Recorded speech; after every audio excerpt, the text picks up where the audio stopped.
नमस्कार दोस्तों, कैसे हैं आप लोग। उम्मीद करते हैं बढ़िया होंगे और अपने पढ़ाई में ज़ोर शोर से लगे होंगे। आज हम लोग स्टार्ट करने वाले हैं मगध साम्राज्य का उत्कर्ष। ये इम्पोर्टेंट टॉपिक है सभी एग्जामों के लिए। ऐसा नहीं कि आप किसी एक पार्टिकुलर एग्ज़ाम को दे रहे हैं तो आप इसको ना पढ़ें उसको पढ़ें। जैसे मान लेते हैं कोई अगर बीपीएससी दे रहा है या फिर कोई ग्रुप डी दे रहा है, तो ऐसा नहीं कि उसके लिए जीके जीएस अलग होगा या फिर मगध अलग होगा, मगध साम्राज्य अलग होगा और ये बीपीएससी वाले के लिए अलग होगा। आपको पढ़ना एक ही है। हाँ, बात अगर होता है यूपीएससी का तो उसमें थोड़ा सा आपको डीपली पूछा जाता है, लेकिन बीपीएससी ग्रुप डी वगैरह में या फिर बिहार दरोगा में तो लेवल सेम ही होता है प्री एग्ज़ाम का। तो आप इसे किसी भी आप एग्ज़ाम की तैयारी कर रहे हो तो आपके लिए इम्पोर्टेंट है, महत्वपूर्ण है, तो आप इसे ढंग से कवर करते चलें। दूसरी बात ये कि आप जब भी ये वीडियो देखें तो आप अपने जो आपका लोसेंट बुक है उसे आप खोल के रखें। और एक बात पढ़ने के साथ जैसे मान लेते हैं एक बार अगर आप इसको देख लें वीडियो को क्या इंपॉर्टेंट है और कैसे पढ़ा जाता है। मेन है कि आपके पास बुक है मगर कैसे पढ़ा जाता है सबका अपना अपना तरीका होता है। कुछ मैं अपना तरीका बता रहा हूँ, क्या पता कुछ इम्प्रूव हो जाए, तो उसे आप फॉलो कीजिए थोड़ा। और एक बार वीडियो देखने के बाद आप खुद उस चैप्टर को अपने बुक में पढ़ें तो उससे आपको ज़्यादा बेनिफिट होगा। चलिए स्टार्ट करते हैं। और आपसे एक रिक्वेस्ट है कि अगर आप हमारे चैनल पे पहली बार हैं तो उसे आप सब्सक्राइब कर दें और वीडियो पसंद आते हैं उसे आप लाइक करें। और क्वेश्चन से रिलेटेड कोई आपका अगर क्वेरीज होता है, कोई कमेंट होता है तो आप मुझे कमेंट बॉक्स में ज़रूर पूछिए। बात करें अगर मगध साम्राज्य का उत्कर्ष, ठीक है। मगध के सबसे प्राचीन वंश के संस्थापक कौन थे? बृहद्रथ थे। मगध के सबसे प्राचीन वंश के संस्थापक का नाम क्या था? बृहद्रथ था। इसकी राजधानी गिरिब्रिज थी। गिरिब्रिज का यानी राजगिरी। पिछले साल यानी 66वीं बीपीएससी में, सॉरी हाँ 66वीं बीपीएससी में एक क्वेश्चन आया था कि इनमें से कौन सी मगध की राजधानी है। उसमें से 4 ऑप्शन था लेकिन उसमें गिरिब्रिज नहीं था, ना ही राजगिरी था। तो ऑप्शन नंबर ई उसका सही उत्तर हो गया। तो इसलिए थोड़ा थोड़ा ध्यान दीजिए कि गिरिब्रिज या राजगिरी दोनों में से कोई एक आए तो आप उसे टिक कर दीजिए, ठीक है। जरासंध बृहद्रथ का पुत्र था। किसका था? बृहद्रथ का पुत्र था। जरासंध के बारे में आप देखेंगे महाभारत में, तो नहीं देखे हैं तो उतना देखने की जरूरत नहीं है, लेकिन आप बस इतना जानिए कि जरासंध किसका पुत्र था? वो बृहद्रथ का पुत्र था। हर्यक वंश के संस्थापक का नाम क्या था? बिंबिसार। बिंबिसार मगध की गद्दी पे कब बैठा था? तो 544 ईसा पूर्व, ठीक है। किसके अनुसार? ये बौद्ध ग्रंथ के अनुसार है। इसमें आपको देखना क्या है? हर्यक वंश के संस्थापक देखना है कौन है? बिंबिसार है। कब बैठा था? तो 544 ईसा पूर्व में बैठा था। वह बौद्ध धर्म का अनुयायी था। बिंबिसार बौद्ध धर्म का अनुयायी था। यह प्रथम भारतीय राजा था जिसने प्रशासनिक व्यवस्था पर बल दिया।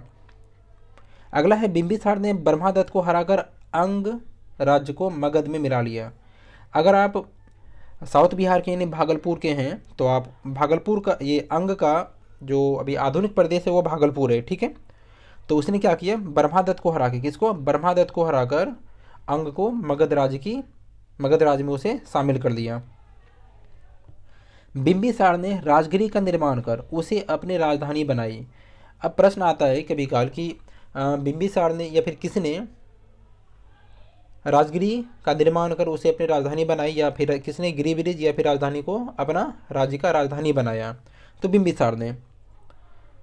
बिंबिसार ने मगध पर करीब कितने वर्ष तक शासन किया? 22 वर्षों तक शासन किया। महात्मा बुद्ध की सेवा में बिंबिसार ने राजवैद्य जीवक को भेजा था। कभी कल एग्जाम में आपसे ऐसे पूछेगा कि जीवक का संबंध किससे है, तो ये हो जाएगा बिंबिसार से, ठीक है। महात्मा बुद्ध की सेवा में किसको भेजा था? राजवैद्य जीवक को भेजा था। जीवक क्या था? राजवैद्य था। और वो किसके दरबार में रहता था? किसके समय में था? वो बिंबिसार के समय में, ठीक है। अवंती के राजा प्रघोत जब पांडु रोग से ग्रसित थे उस समय भी बिंबिसार ने जीवक को उनकी सेवा में भेजा था। बिंबिसार ने वैवाहिक संबंध स्थापित कर अपने साम्राज्य का विस्तार किया। अब देखिए, पहले ये होता था कि जैसे मान लेते हैं कोई राज्य है, उसके पुत्री से आप विवाह कीजिए और उसे अपने साम्राज्य को फिर उसके अपने साम्राज्य में मिला लीजिए। तो इससे भी एक साम्राज्य विस्तार करने का एक तरीका था, एक जरिया था। आप इसे आधुनिक संदर्भ में अगर देखें तो इसे आप फ्रांस वगैरह ने, फ्रांसीसी वगैरह ने, डच वगैरह ने बखूबी से इसे अपना, या पुर्तगाली वगैरह ने इसे बखूबी से निभाया कि सबसे पहले आओ यहाँ पे और भारतीय स्त्रियों से विवाह करो, उसके बाद यहाँ पे बस जाओ और धीरे धीरे अपना व्यापार स्टार्ट करो। तो खैर उसे हम लोग देख लेंगे आगे जब हम लोग मॉडर्न हिस्ट्री को पढ़ेंगे। बिंबिसार ने वैवाहिक संबंध स्थापित कर अपने साम्राज्य का विस्तार किया।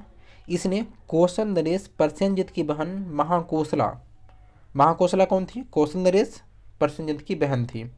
वैशाली के चेटक की पुत्री चिलन्ना तथा मध्य प्रदेश, जिसका आधुनिक नाम क्या है पंजाब, की राजकुमारी सेमा से शादी की। बिंबिसार की हत्या उसके पुत्र अजातशत्रु ने कर दी और वह 493 ईसा पूर्व मगध की गद्दी पर बैठा। बिंबिसार की हत्या किसने किया था? इसी का पुत्र था, उसका नाम क्या था? अजातशत्रु। और अजातशत्रु गद्दी पे कब बैठा था? 493 ईसा पूर्व वह गद्दी पे बैठा था। आगे देखते हैं। इंपॉर्टेंट यह है कि अजातशत्रु का उपनाम क्या था, यानी उसका बचपन का नाम क्या था? बचपन का नाम क्या था? कुनिक। अजातशत्रु के बचपन का नाम कुनिक था। वह प्रारंभ में जैन धर्म का अनुयायी था। अब देखिए इसके जस्ट जो पिताजी थे यानी बिंबिसार, वो बौद्ध धर्म के थे, लेकिन ये अजातशत्रु हो गया जैन धर्म के अनुयायी। ठीक है। अजातशत्रु ने 32 वर्षों तक मगध पर शासन किया। अजातशत्रु के सुयोग मंत्री का नाम वर्षकार, क्या था? वर्षकार था। इसके जो सुयोग मंत्री थे, सबसे प्रतिष्ठित मंत्री थे, उसका नाम क्या था? वर्षकार। इसी की सहायता से अजातशत्रु ने वैशाली पर विजय प्राप्त की थी। 461 ईसा पूर्व में अपने पिता की हत्या कर उदयीन मगध की गद्दी पर बैठा। अब देखिए पिता की हत्या करना मतलब एक हो गया था, परंपरा हो गया था कि बिंबिसार को उसके पुत्र अजातशत्रु ने मारा, अजातशत्रु को उसके पुत्र उदयीन ने मारा। कब मारा? 461 ईसा पूर्व में उनकी हत्या करके वो गद्दी पे बैठा। उदयीन ने पाटलिग्राम की स्थापना की। वह जैन धर्म का अनुयायी था। पाटलिग्राम की स्थापना किसने किया? उदयीन ने। और ये किस धर्म का अनुयायी था? तो जैन धर्म का ये अनुयायी था। कभी कल आपसे एग्जाम में पूछेगा कि मान लेते हैं, या फिर पूछता है कि 4 राजा का नाम दे दिया उसमें से, जैसे मान लेते बिंबिसार दे दिया, अशोक दे दिया, और आपसे पूछे कि इसमें से कौन जैन धर्म के अनुयायी था या फिर बौद्ध धर्म के अनुयायी था। आगे अगर देखें, उदयन ने पाटलिग्राम की स्थापना की और जैन धर्म का वह अनुयायी था। ठीक है। हर्यक वंश का अंतिम राजा, ये इंपॉर्टेंट है, हर्यक वंश का अंतिम राजा कौन था? तो उदयन का पुत्र का नाम क्या था? नागदशक। यानी हर्यक वंश का अंतिम राजा नागदशक था। नागदशक को अपने आमत, आमत क्या था? मंत्री होता था। नागदशक को अपने नागदशक को उसके आमत शिशुनाग ने 412 ईसा पूर्व में अपदस्थ करके मगध पर शिशुनाग वंश की स्थापना की। अब देखिए अपदस्थ क्यों किया जाता है? जैसे मान लेते हैं कोई राजा है, उसका एक प्रधानमंत्री होता था। ठीक है, मतलब उसको सलाह देने वाला, मंत्री परिषद जैसे उसको बोलें तो।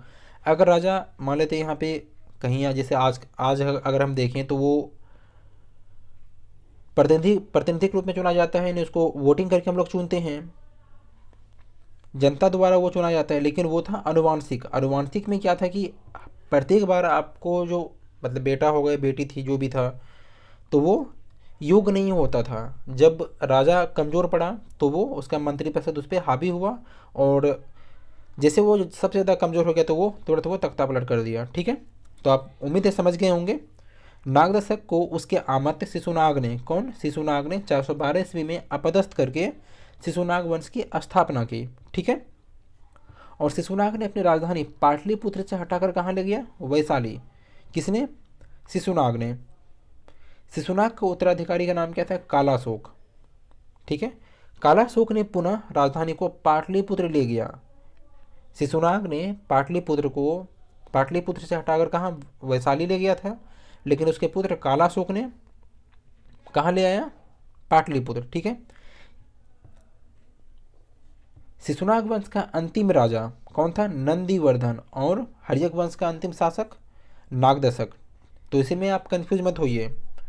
और नंद वंश का संस्थापक कौन था? महापद्मनंद। कौन था? महापद्मनंद। और नंद वंश का अंतिम शासक घनानंद। यह सिकंदर का समकालीन था। कभी कल आपसे एग्जाम में ये 4 ऑप्शन दे देगा कि मान लेते हैं इसमें से कौन सा शासक सिकंदर के समकालीन था, तो घनानंद सिकंदर के समकालीन था। इसे चंद्रगुप्त मौर्य ने युद्ध में पराजित किया और मगध पर एक नए वंश, मौर्य वंश की स्थापना की। ठीक है। अब बात आती है थोड़ा यहाँ पे सिकंदर का। थोड़ा मेरा कुछ तबीयत ठीक नहीं है, थोड़ी इसलिए आवाज़ थोड़ा भारी भारी सा लग रहा होगा आपको, क्योंकि दिल्ली का मौसम आज भी यहाँ पे 2 दिन से बारिश हो रहा है थोड़ा, तो खैर वो अलग मैटर है। कुछ कुछ हम लोग सिकंदर के बारे में देख लेते हैं। सिकंदर का जन्म कब हुआ था? 356 ईसा पूर्व में। कब? 356 ईसा पूर्व में सिकंदर का जन्म हुआ था। सिकंदर के पिता का नाम क्या था? फिलिप। आप इसे ऐसे याद रख सकते हैं, फ्लिपकार्ट के नाम पे याद रख सकते हैं। फिलिप 359 ईसा पूर्व में मकदूनिया का शासक बना। कहाँ का? मकदूनिया का शासक बना। इसकी हत्या 329 ईसा पूर्व में कर दी गई। सिकंदर किसका शिष्य था? यह अरस्तु का शिष्य था। अरस्तु एक दार्शनिक थे। सिकंदर ने भारत विजय अभियान कब किया था? 326 ईसा पूर्व। ये इंपॉर्टेंट है, इसे आप स्टार लगा लो या फिर उसे हाइलाइटर से हाईलाइट कर दें। सिकंदर का सेनापति कौन था? Seleucus Nicator. ये भी इंपॉर्टेंट है। कौन था? सेल्यूकस निकेटर किसका सेनापति था? सिकंदर का था। सिकंदर को पंजाब के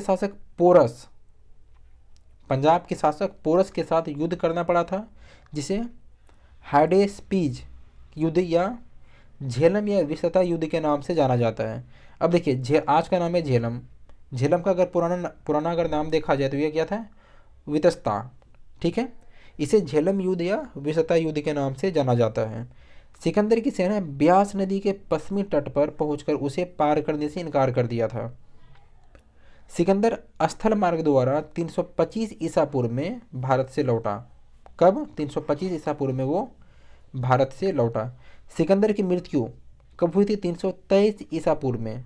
323 ईसा पूर्व में सिकंदर की मृत्यु हुई थी। कहाँ पे? बेबीलोन में। कितने वर्ष की अवस्था में? 33 वर्ष की अवस्था में सिकंदर की मृत्यु बेबीलोन में हुई थी। 33 वर्ष की अवस्था में हुई थी। ठीक। सिकंदर का जल सेनापति का नाम क्या था? निर्याकस। सिकंदर का जल सेनापति का नाम क्या है? निर्याकस। और एक सिकंदर के कभी कभी आपसे एग्जाम में पूछा जाता है कि सिकंदर के प्रिय घोड़ा का नाम क्या था, तो वो केफला। ठीक है, इसी के नाम पर इसने झेलम नदी के तट पर वो केफला नगर बसाया। किसके नाम पे? अपने घोड़े के नाम पे। कहाँ पे? झेलम नदी। झेलम नदी का पुराना नाम क्या है? विस्तता। और रावी का? आप मुझे कमेंट में बताइए रावी का, क्योंकि हड़प्पा काल में हम लोग सब कुछ नदी वगैरह को क्या नाम था, नया पुराना, कहाँ पे स्थित है, सब कुछ हम लोग बात कर चुके हैं। आपको अगर नहीं याद अगर आ रहा है तो उसका मतलब ये है कि आप ढंग से रिवीजन नहीं कर रहे हैं, या फिर जब भी आप पढ़े होंगे तो उसे आप भूल गए होंगे। तो एक बार जाके देख लीजिए। और ऐसे फैक्ट वो जल्दी याद रहते नहीं हैं, तो आपको डेली उसको रिवीजन करना होगा, डेली 2 दिन 3 दिन पे। अगला है मगध साम्राज्य। इसे हम लोग अगले वीडियो में देख लेते हैं, मगध साम्राज्य, क्योंकि इसको ढंग से हम लोग को समझना है। और सॉरी, मौर्य साम्राज्य अगला है। मौर्य साम्राज्य इसे हम लोग जस्ट अगले वीडियो में देख लेते हैं। मिलते हैं जल्दी, तब तक के लिए नमस्कार।